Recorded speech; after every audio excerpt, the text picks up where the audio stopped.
Hey gang, Dennis Tubbergen here with another economic update. I have on the screen in front of you today an article that was published on Silver Doctors.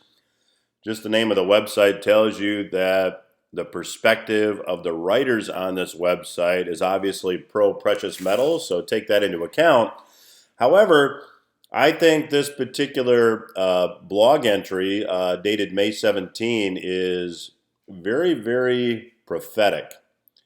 I'll give you just a bit from the article. The title of the article is Gold Has Replaced the Dollar as Local Currency of Choice for Iranians. There's a new Forex market in Iran, and it shows something very interesting about what people do in a fiat currency crisis. Here's more.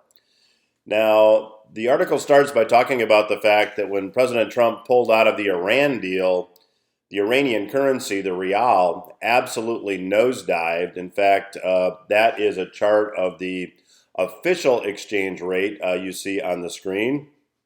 But as we talk about what actually is taking place, people on the streets are using gold and silver, primarily gold, in commerce. In fact, the article talks about the fact that we've covered many facets of Iran, much more than the three links above, but in the interest of time, we're not going to go to those links.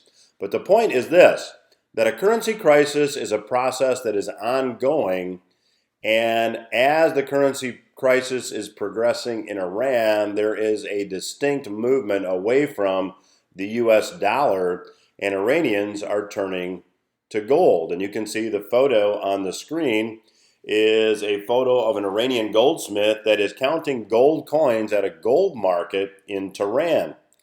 So this is an article or an excerpt, I guess, from Radio Farda, referring to the formation of a new Forex market. The chairman of the Iran Gold and Jewelry Association says that gold has replaced the dollar in local markets, and that despite protective measures taken by the Central Bank of Iran, money is still finding its way out of the country, but now in the form of gold.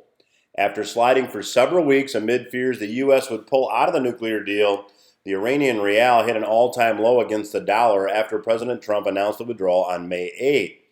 The next day, Iran's national currency was trading on the black market at a rate of 75,000 rials to the dollar, despite the official rate of 42,000 rials to the dollar.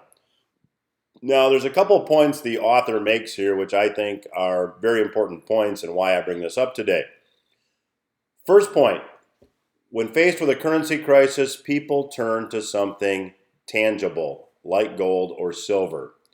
People learn quickly, so when the inevitable fiat currency crisis reaches our shores, and that may seem like strong language to many of you, are we going to have an inevitable fiat currency crisis? Well, historically speaking, 100% of the time, fiat currencies have failed. So the answer, in my view, is yes, but the what is a lot easier to predict than the when.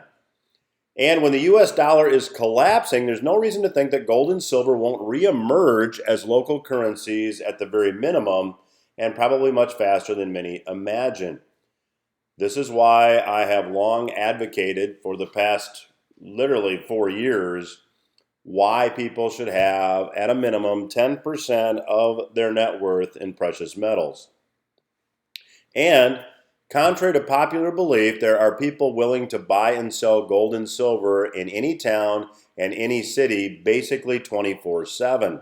So that really addresses the liquidity concern that people sometimes have about gold or silver. Now, the second point he'd like to make is that things are always worse than the government says. Now he says, before you say, hey, wait a minute, this is Iran, not the United States, he said, point out that the government overstates employment and understates inflation. We've talked about that on prior economic updates. So yes, maybe we're not being outright lied to, but the economic data is being skewed to be reported as favorably as possible. Now, going back to Iran, since Iran is the focus of the article here, the street level exchange rate to the dollar is just about twice as bad as is officially reported. So the Iranian government, like every government, is underreporting how bad things really are. Now, he finishes with a very important point. For those who doubt gold and silver will reassert themselves, we see current present day examples all the time proving to us that gold and silver will reassert themselves, whether it has the support of the government or not, and in spite of all the crypto hoopla. So certainly I believe that we're going to see over time, and again, the what is easier to predict than the when, a move toward gold and silver as currency, as has always happened historically when you study the money currency cycle. And I would encourage you to take steps now to protect yourself while you still can. That's today's economic update. Today is June the 5th, 2018, and I'm Dennis Tubbergen.